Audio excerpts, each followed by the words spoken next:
Que las define como estructuras evolutivas que tienen un proceso propio de evolución es la interpolación de fuerzas cuando se encuentran entre ellas. Desgraciadamente y muy poco acertadamente, esto ha sido definido por la ciencia como canibalismo galáctico, término muy poco acertado y que seguramente lo habrán recogido de alguna influencia un tanto animalesca, ¿no? En cualquier caso, pienso que es demasiado atrevido adjudicar este tipo de calificativos a estructuras que todavía hoy se desconocen completamente, sobre todo en su aspecto más particular, más interno y sobre todo en la función que realizan en todo el ambiente galáctico. Es cierto que aquellas estructuras o aquellos organismos que devoran a los de su misma especie se les define como caníbales, pero adjudicar este calificativo a las galaxias me parece un poco atrevido, máxime cuando hoy en día ha sido verificado que las galaxias, cuando se encuentran, a pesar de que pueda ser un trauma enorme para toda la naturaleza galáctica, cuando se encuentran lo que hacen es interpolar sus fuerzas y reacomodar todas sus estructuras. Lo que hacen es reacomodar sus fuerzas propias, intercambiando en este encuentro nubes, estrellas, cúmulos globulares, nebulosas y cada una de las partes constitutivas de cada una de ellas. Una definición más apropiada que la de canibalismo sería interpolación de fuerzas. Es evidente que para las posibles y numerosas civilizaciones inteligentes o no de las galaxias sería un verdadero trauma, un choque de tal género. Sin embargo, es cierto que se ha verificado que estos encuentros se suceden durante miles de millones de años y parecen ser que mantienen entre ellas, entre las galaxias, un reajuste de fuerzas que permite que las partes más importantes ejerzan su poder unas sobre otras, ocurriendo una selección natural universal.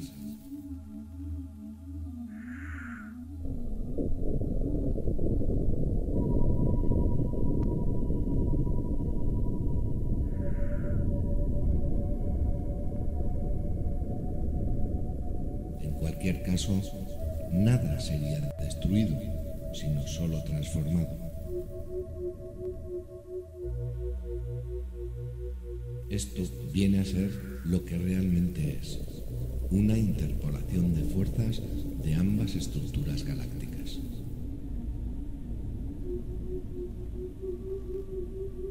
Una de las facetas de esta naturaleza gigante que avalan esta teoría de interpolación es el hecho de que entre Sol y Sol hay unas distancias enormes que le permiten, en caso de encuentro, reacomodar sus fuerzas respectivas, sus campos electromagnéticos, sus áreas de actividad y lograr una interpolación de sus estructuras planetarias más óptimas y con menos desajustes.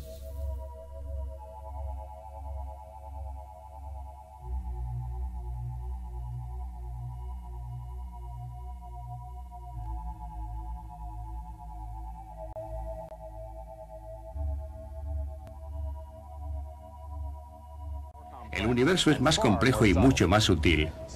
Supongamos que esta pastilla representa todo el tamaño de nuestro Sol.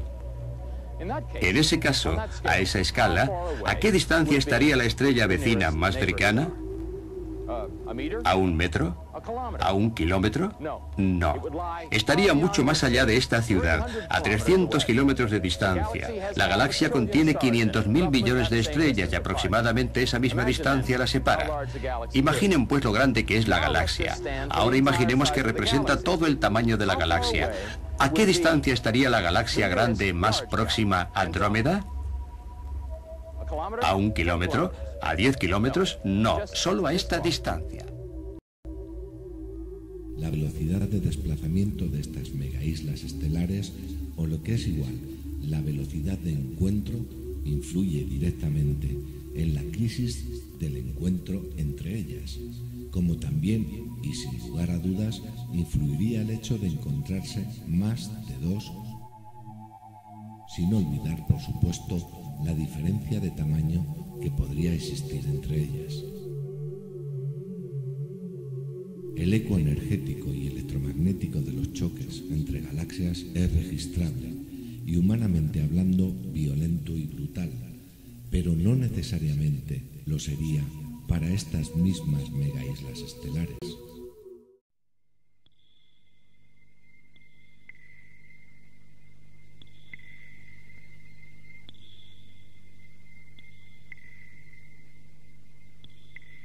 En esta sabia interpolación conviene no olvidar la fundamental operatividad de las primarias fuerzas de la creación, visibles y no visibles, puesto que actúan incesantemente e inagotablemente en todo tiempo y en todo espacio. Por correspondencia lo hacen sobre toda cosa creada, gestada y finalmente manifestada y desarrollada para nuevamente transformarse inacabablemente.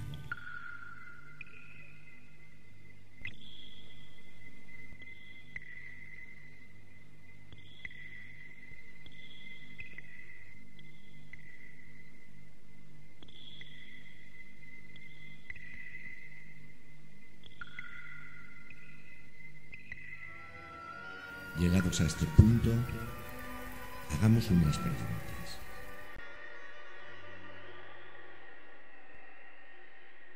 ¿Qué estructuras, qué formas, qué imágenes nos ofrecen las galaxias, aparte de las 3 formas básicas observadas y diseñadas por el señor Edwin Hubble?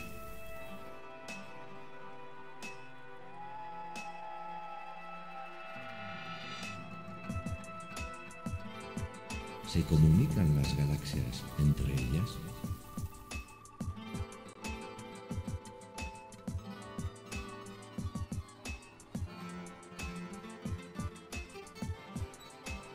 ¿Existen lazos energéticos que permitan esta hipotética pero probable comunicación?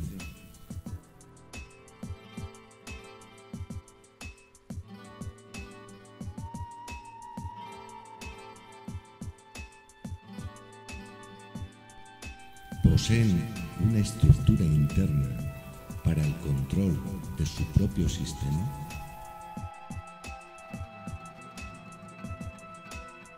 Intentemos aclarar tales cuestiones. Sobre los tipos de galaxias, como coloquialmente se expresa, una imagen vale más que 1000 palabras. Veamos algunos de los tipos de estas megaislas estelares. Anular, catastrófica, espiral tipo SC, espiral, irregular, espiral abierta, espiral compacta, barrada, anular polar, elíptica y otros muchos subtipos, de los cuales sería muy largo hablar.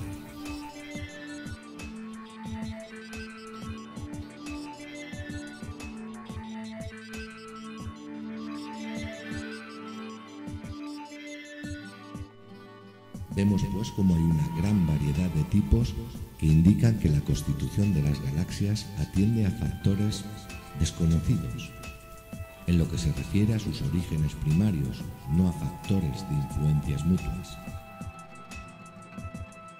Factores desconocidos que responden a un carácter general, ya que son muy numerosas en todos los tipos y estructuras con variaciones de tamaño.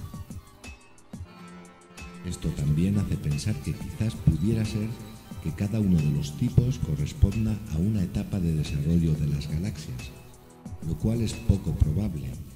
Sin embargo, lo cierto es que esta cuestión queda en el aire.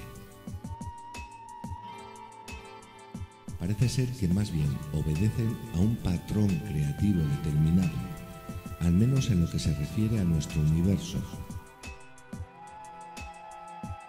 ¿Qué quiero decir con nuestro universo? La explicación es muy simple. La ciencia de hoy, de la actualidad, ve la posibilidad de que existan otros universos, y es muy posible que así sea, ya que existen verificaciones al respecto. Verificaciones matemáticas y a nivel teórico en la teoría de la autorregeneración, que por lo visto es una capacidad innata de las estructuras cósmicas.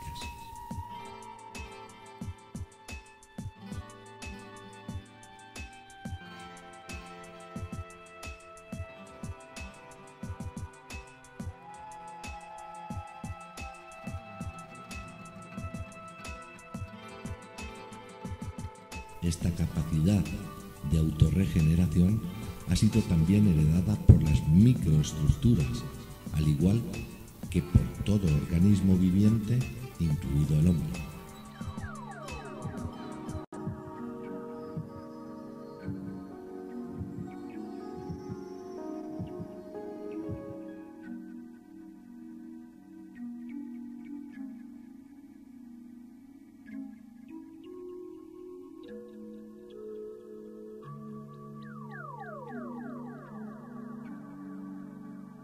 Escogiendo nuestro ejemplo biológico, o sea, nuestro cuerpo, podremos intuir cómo podría suceder esta capacidad autorregenerativa. Claro está, en un plano muy diferente. En el caso del patrón galáctico creativo, podremos hacer un paralelismo claro. Al igual que en nuestros cuerpos tenemos diferentes órganos y sistemas, que podríamos definir como universos, y cada uno de ellos tiene un patrón celular personal, que podrían ser las galaxias, lo mismo podría parangonarse a nivel cósmico. En nuestro universo, el patrón galáctico creativo corresponde a este tipo de morfología galáctica. Pero no se debería descartar que en otros universos del cosmos existan otros patrones muy diferentes e inimaginables por el limitado conocimiento humano. Esto sería como comparar, por ejemplo, dos universos de nuestro cuerpo, digámoslo así. Por ejemplo, el universo corazón, que es autónomo,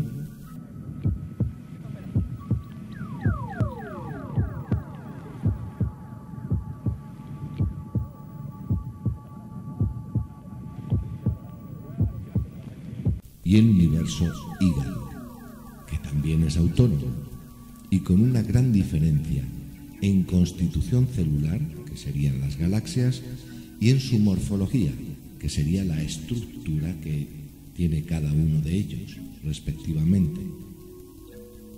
Quizás el sistema enzimático de las células de ambos universos no sea capaz de intuir la existencia del otro universo y de su grupo enzimático. Sin embargo, no por ello, no pueden decir que solo existe el universo que los contiene.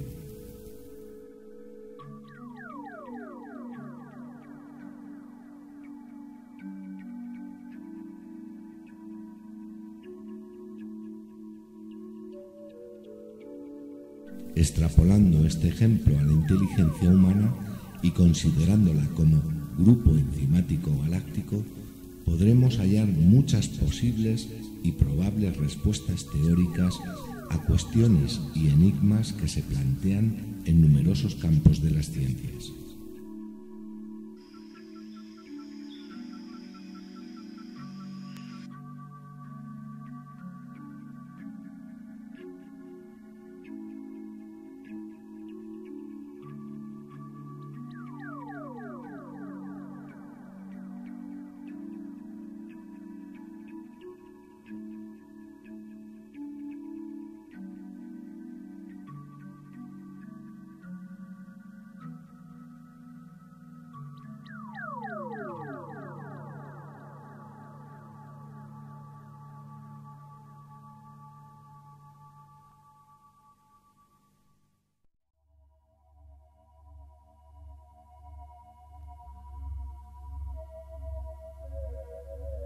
Entremos ya en la siguiente cuestión.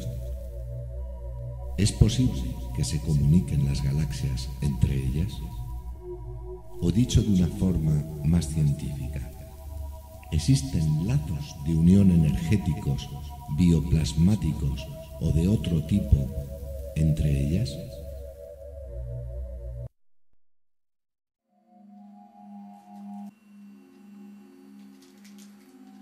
Son muchos los datos que me hacen confirmar esta posibilidad de la que hemos hablado.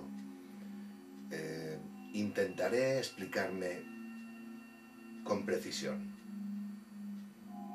Es cierto que no soy astrónomo, ni físico, ni matemático, pero he de reconocer que me atrae profundamente la filosofía que se dedica a explicar, mediante la contemplación y la observación de la naturaleza, las normas que pueden regir este universo, su cosmología y su cosmogonía cósmica.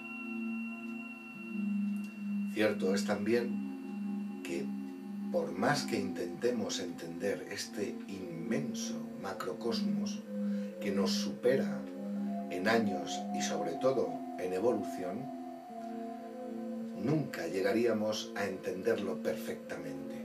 Siempre habría algo más que descubrir en cada uno de los tiempos y de los espacios que representan las épocas humanas.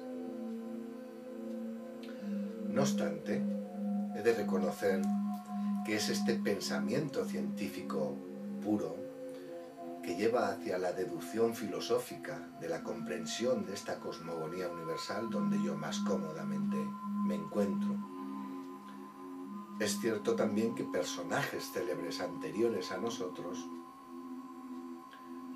y muy sabios establecieron una serie de normas o leyes para intentar ser lo más objetivos posible. Por ejemplo, Newton estableció unas leyes determinadas en la investigación científica, y citaré, por ejemplo, una de ellas, que es la que dice: no debemos admitir más causas de las cosas naturales que aquellas que sean suficientemente auténticas y veraces como para explicar sus apariencias. En base a esta norma deberíamos dirigir muchas veces nuestra intuición científica o intuición humana de entender esas otras cosas que están fuera de nuestra dimensión y que tienen otros tiempos, otros espacios y otras naturalezas.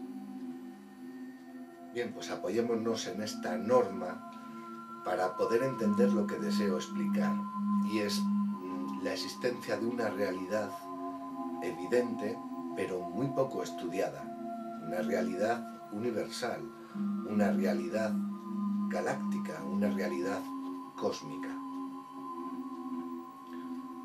Esta realidad observativa, que ha sido muy poco estudiada, o si lo ha sido en profundidad, no ha sido dada a conocer públicamente al género humano, es la que nos introducirá progresivamente en comprender al menos un poquitín esta naturaleza que nos envuelve.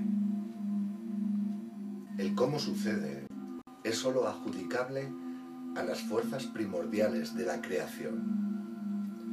Estas fuerzas actúan e interactúan desde el principio que nosotros podamos comprender. Veamos de qué se trata.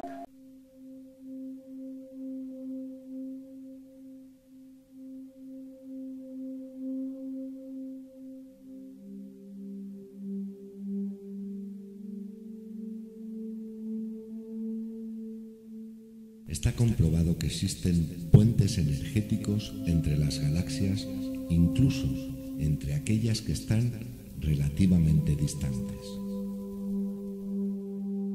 Esto es observable sobre la banda de rayos X, que extienden, amplía los contornos reales o campos de movimiento y actuación de las galaxias, de las megaislas estelares.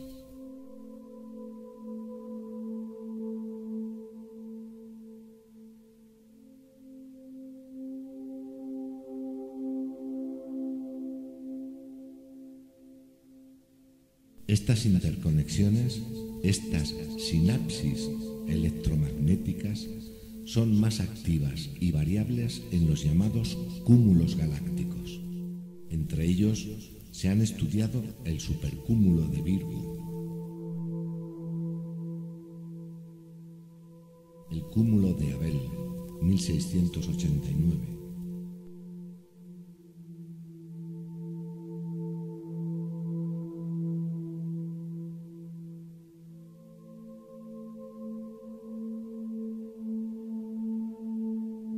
el cúmulo del Pavo,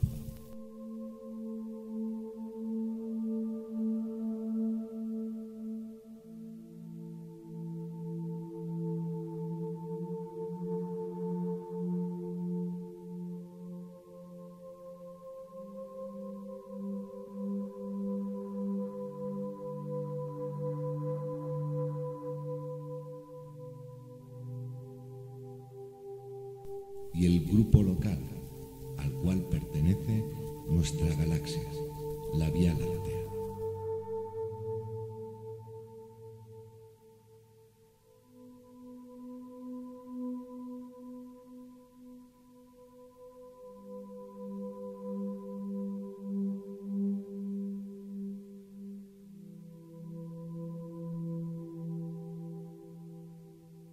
En esta imagen del supercúmulo de Virgo se puede observar la superposición de imágenes y podemos observar el campo de emisión en rayos X, que corresponde a la suma total de los campos de todas las galaxias integradas en dicho cúmulo. Se puede observar claramente la mayor intensidad correspondiente a la zona central del cúmulo. De esta manera queda evidenciada la interacción entre todas las galaxias de este grupo galáctico. ¿Qué podría significar?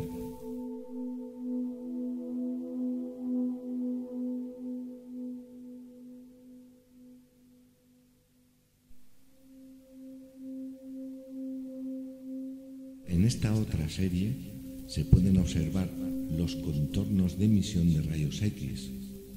Se puede ver de qué manera se superponen los diferentes campos de emisión según la intensidad de cada una de las galaxias de dicho cúmulo.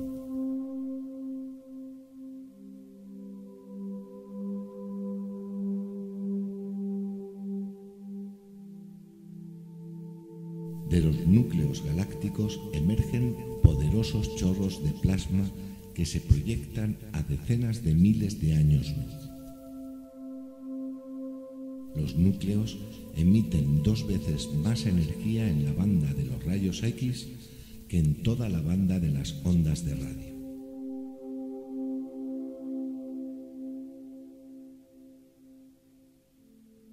Lo más sobresaliente es que esta emisión de energía en la banda de rayos gamma es 100 veces más poderosa que en la banda de los rayos X.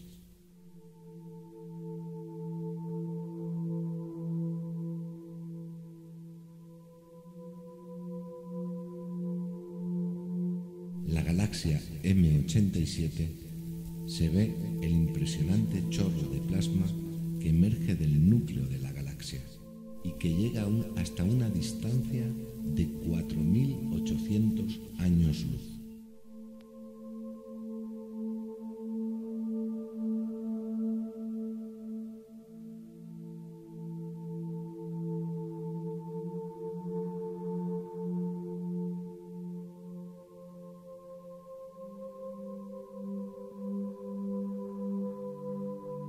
Completísimas y complejas observaciones astronómicas, así como sólidas teorías, coinciden en que el 99% de la materia cósmica no emite luz tal como nosotros la conocemos.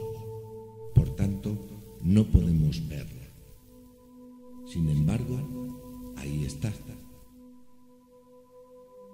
Con seguridad estará realizando unas funciones bien determinadas que todavía son prácticamente desconocidas, que tendrán un sentido de conservación, de colaboración en el dinamismo vital del universo. ¿Podría tener un nexo de unión en la relación de las megaislas estelares?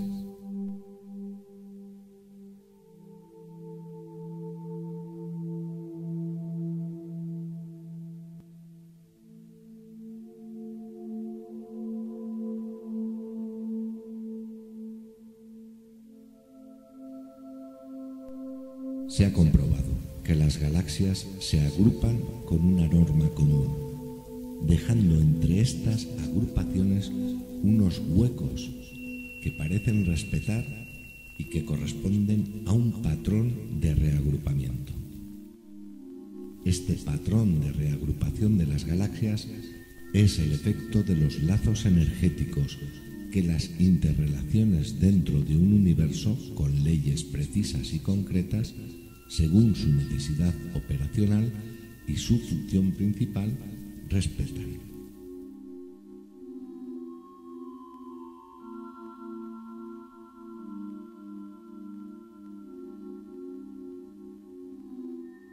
¿Quién han sido los que han verificado este quinto dato tan importante? En Estados Unidos, en el desierto de Arizona, y más concretamente en el Observatorio Astronómico de Tucson Mountain, en su telescopio óptico altamente especializado, el astrónomo John Hackara ha realizado meticulosas observaciones y mediciones de una porción del conjunto galáctico universal conocido hasta nuestros días. Ha conseguido, junto a su compañera la doctora Margaret Geller, siguiendo el fundamento de Hubble, o sea, el denominado corrimiento hacia el rojo, determinar la distancia de cerca del 40% de las galaxias conocidas y de esta forma tener un aspecto parcial de la imagen que ofrece este cuadrante tan pequeño que la ciencia terrestre se ha dedicado a estudiar.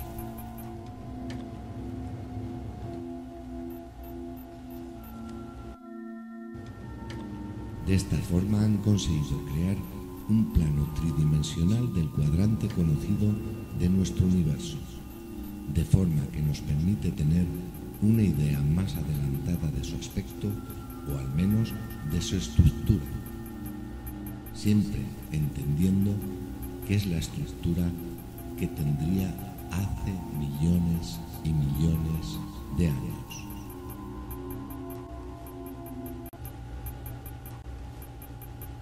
Ellos explican así su descubrimiento. Tanto John como yo, que teníamos experiencia y que sabíamos naturalmente que eso no era lo que debíamos haber encontrado, nos quedamos pasmados.